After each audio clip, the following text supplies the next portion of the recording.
मी मुस्कान माशाळे क्लासेसमध्ये तुमचं स्वागत आहे। मी तुम्हाला आज गणित भाग 1 मधला सराव संच 1.1 शिकवणार आहे। मी तुम्हाला सांगणार आहे की कसं समीकरण सोडवायचे आहे ते सांगणार आहे। तुम्ही सगळे व्हिडिओ लक्ष देऊन बघा आणि ऐका, जेणेकरून तुम्हाला याचा फायदा होईल। माझ्या चॅनलवरती नवीन असेल तर सबस्क्राइब करा, लाईक करा आणि शेअर करा, जेणेकरून तुमच्या मित्रांना पण याचा फायदा होईल। तर चला आपण समीकरण सोडवूया। 5x + 3y = 9 ह्याला आपण समीकरण 1 म्हणून नाव देऊ। ठीक आहे। त्याच्यानंतर 2x - 3y = 12 ह्याला आपण समीकरण 2 नाव देऊ। आता तुम्हाला यात एक ट्रिक सांगते तुम्हाला की कसं ओळखायचं की आपल्याला बेरीज कधी करायची आणि वजाबाकी कधी करायची, जेणेकरून तुम्हाला पेपरमध्ये त्रास होणार नाही की बेरीज कधी करायची वजाबाकी कधी करायची, तुमचं कन्फ्युजन होणार नाही। तर मी तुम्हाला सांगते, जेव्हा वेगवेगळे चिन्ह असतील तेव्हा तुम्हाला बेरीज करायची आहे, आणि जेव्हा इथे समान चिन्ह असतील म्हणजे कसं इथं बेरीज आहे आणि इथं पण बेरीज आहे, तेव्हा तुम्हाला वजाबाकी करायची। हे लक्षात ठेवा। ओके। आणि दुसरी गोष्ट यामध्ये या तीन म्हणजे ह्या समीकरणामध्ये दोन्ही समीकरणामध्ये एक तर एक समानता असायला पाहिजे, म्हणजे x चे जे सहगुणक आहे ते तर समान असायला पाहिजे, नाहीतर y जे सहगुणक आहे ते तरी समान असायला पाहिजे। या गोष्टी तुम्ही काळजीपूर्वक बघायला पाहिजे, नसतील तर मग आपल्याला समान करून घ्यावे लागतील। मी ते पण उदाहरण घेते, पण मी तुम्हाला पहिले उदाहरण सांगते जेणेकरून तुम्हाला लक्षात येईल। तर चला आपण स्टार्ट करूया। ओके।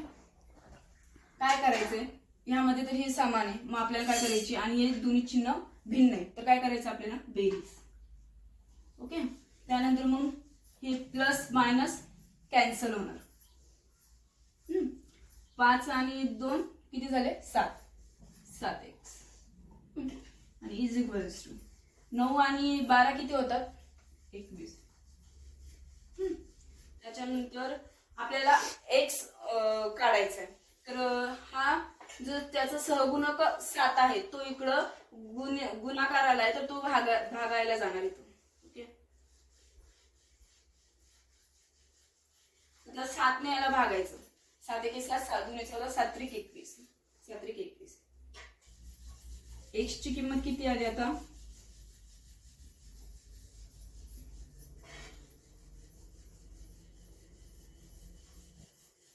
x ची किंमत 3 आली।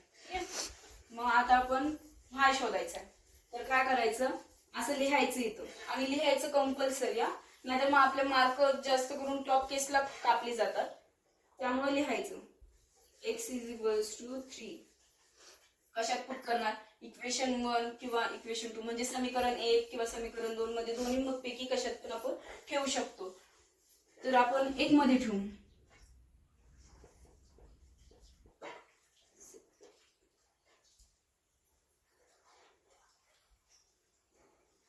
ठीक आहे। मी आता समीकरण 1 मध्ये ठेवते। समीकरण 1 काय आहे, 5x + 3y = 9। ठीक आहे। आता इथं x ची किंमत किती दिली 3, आता इथं 3 ठेवायचं।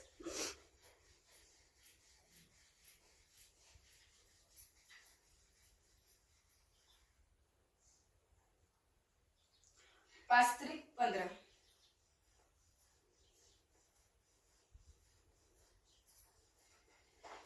आता हे 15 इथं प्लसला आहे आणि मग पलीकडे गेल्यावरती कशाला जाणार मायनसला, बरोबर मायनसला जाणार।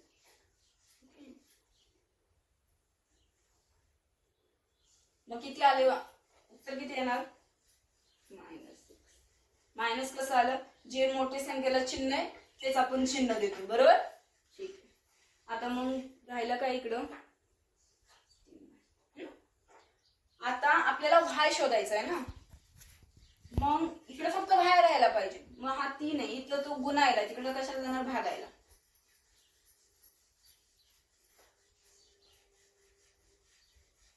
तिने किती 3 × 6। y ची किंमत किती आली मग -2। ओके। मग शेवटी कसं लिहायचं, इथं लिहायचं उपल x आणि y मग असं करायचं, त्याच्यानंतर मग हे 3 - 2.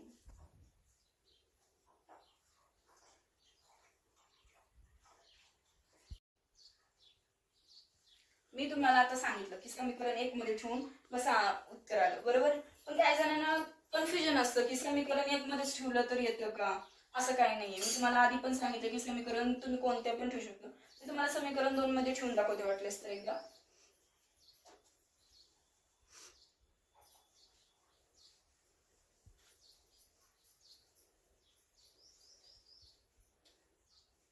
समीकरण 2 मध्ये ठीक आहे.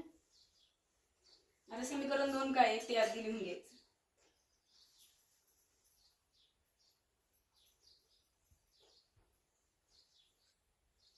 ठीक आहे. x ची किंमत किती आहे 3.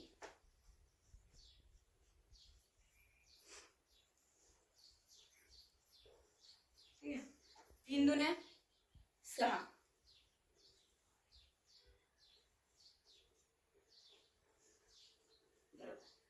आता हे इकडं प्लसला, इकडं कशाला जाणार मायनस, बरोबर.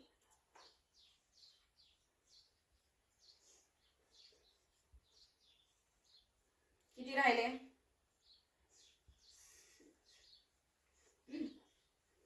आता आपल्याला फक्त भाय शोधायचा आहे, तर आपण इथं फक्त भाय ठेवणार, बरोबर. इथं फक्त भाय ठेवला आणि हे -3 आहे ते आपण कशाला नेणार, इकडं गुण आल्या तर इकडं भागायला घेऊन जाणार. 3 किती, 3 दुने 6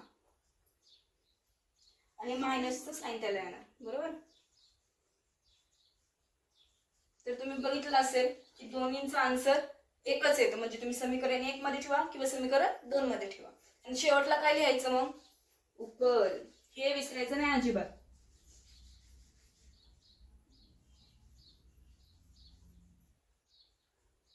एक्स आधी लिहायचा असतो, त्यांच्या किमती लिहायच्या. आणि एक याला चांगलीशी याला बॉर्डर करायची, ह्याला बॉर्डर करायची, अंडरलाईन करायची, जेणेकरून जो उत्तर तपासतोय त्याला चांगलं दिसेल, तुमचं प्रेझेंटेशन चांगलं वाटेल, जेणेकरून तुमचे मार्क कापले जाणार नाही. ओके. तर मी तुम्हाला अजून एक एक्झाम्पल घेते, जे इथं चिन्ह सेम असतील, जेणेकरून तुम्हाला ते पण जरा लक्षात येईल. ठीक आहे.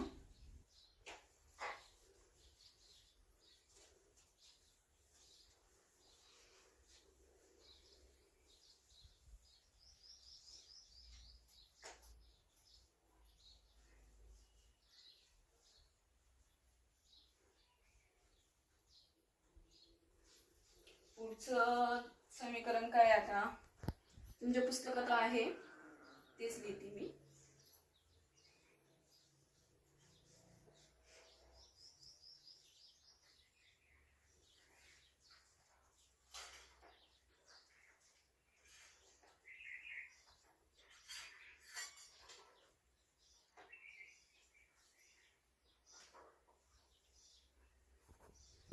पहिले आपण या समीकरणाला नाव देऊ. समीकरण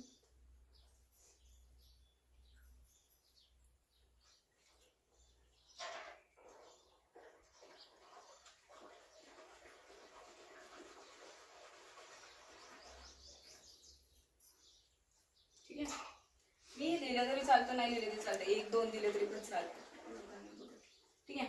मी काय बोलले होते, जेव्हा सारखी चिन्ह येतील, म्हणजे इथं प्लस प्लस नाहीतर इथं मायनस मायनस असेल तर काय करायचं, मायनस करायचं असतं. ठीक आहे. आणि चिन्ह बदलून घ्यायचे असतं. ठीक आहे. तर काय करायचं, इथं प्लस आहे नाही, ह्याला मायनस येणार, इथं प्लस आहे इथं मायनस येणार, इथं प्लस आहे इथं मायनस येणार. ठीक आहे. आपण चिन्ह बदलून घेतले. आणि मी काय बोलले होते की ह्या दोन्ही म्हणजे इथं किंवा इथं, म्हणजे एक्स किंवा वाय किंवा ए किंवा बी असे आपल्याला सहगुणक असतील ते सेम असायला पाहिजे. इथं आहेत आपल्याला सहगुणक सेम, तर आपल्याला ते करून घ्यायची गरज लागणार नाही. त्यामुळे काय करायचं, आता आपण हे चिन्ह बदलून घेतले, आता याचा विचार करायचा नाही, पहिल्याच्या चिन्हांचा विचार करायचा नाही. मग इथं मायनस झाला, प्लस मायनस मायनस होतात, मग हे कॅन्सल होणार. आधी हे कॅन्सल करून घ्यायचे, कारण की आपलं कन्फ्युजन वाढणार नाही. ठीक आहे. त्यानंतर इथं प्लस मायनस आहे, मग आता 3a आणि a, 3a मधनं a गेले 2a, आता इथं किती आहे, 26 मधनं 22 गेले, किती राहिले 4. ठीक आहे. मग आता आपल्याला ए शोधायचा आहे ना, मग इथं ए ठेवायचं आणि हे गुणायला इकडं आलेलं जाणार. केले बेदने 4. मग ए ची किंमत किती आली,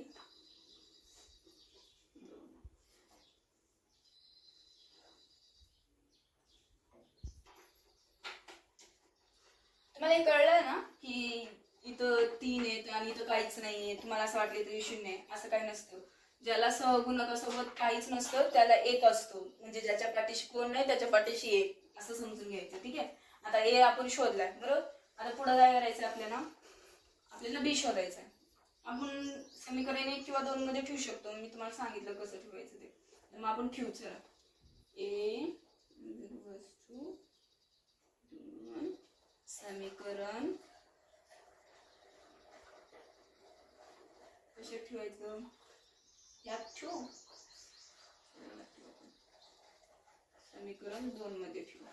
ठीक आहे.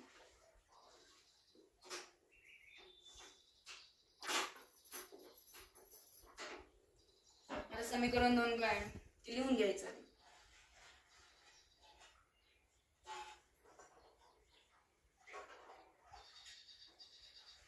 आता ए ची म्हणजे किंमत किती आली 2. ए च्या जागी किती ठेवायचे 2.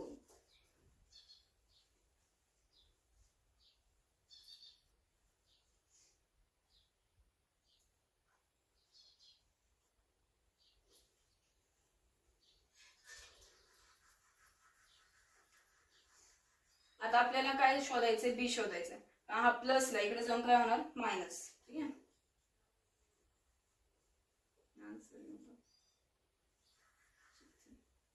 आणि हे आहे त्याचे खाली येणार.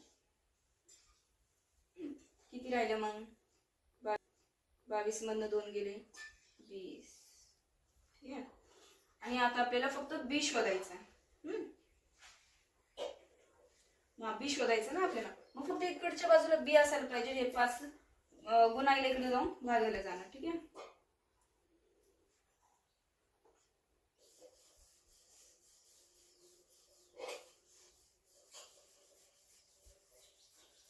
के पास 5 20.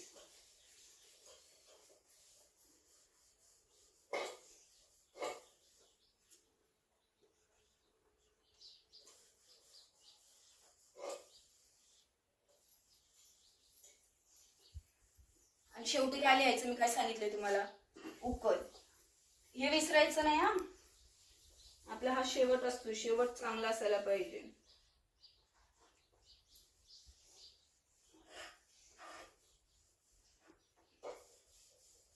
इथं ए आणि बी आहे, मग ए आणि बी लिहायचं, नाहीतर एक्स वाय लिहिलं सवय म्हणून. ठीक आहे. ए ची किंमत किती आली 2, बी ची 4. ठीक आहे. तुम्हाला कळलं ना हे कसं करायचं. आता सेम चिन्ह आलं तर कसं करायचं आणि वेगवेगळे चिन्ह आलं तर कसं करायचं, म्हणजे बेरीज कधी करायची, वजाबाकी कधी करायची, कळलं ना. मग मी तुम्हाला अजून पुढचे व्हिडिओ सांगते कसं, म्हणजे पुढची गणित कशी सोडवायची, कसं ट्रिक आहे त्याला. अजून एक आहे बेरीज वजाबाकी बेरीज, अशी अजून एक गणित आहे, म्हणजे ते जरा वेगळं आहे या गणितांपेक्षा. मग ते पण मी उदाहरण घेते जेणेकरून तुम्हाला लवकर समजेल. आणि मी तुम्हाला आणखी वेगवेगळ्या ट्रिक सांगते जेणेकरून तुम्हाला अभ्यास करायला सोपं जाईल. आणि गणित खूप सोपं आहे जर तुम्ही अभ्यास चांगला केला. माझ्या व्हिडिओ तुम्ही बघत जावा, तुम्हाला चांगलं समजेल. आणि जर तुम्ही नवीन असाल तर चॅनलला सबस्क्राईब करा आणि बेल आयकॉनला प्रेस करायला विसरू नका. आणि व्हिडिओ तुम्ही जास्तीत जास्त जणांना शेअर करा जेणेकरून तुमच्या मित्रांना पण याचा फायदा होईल.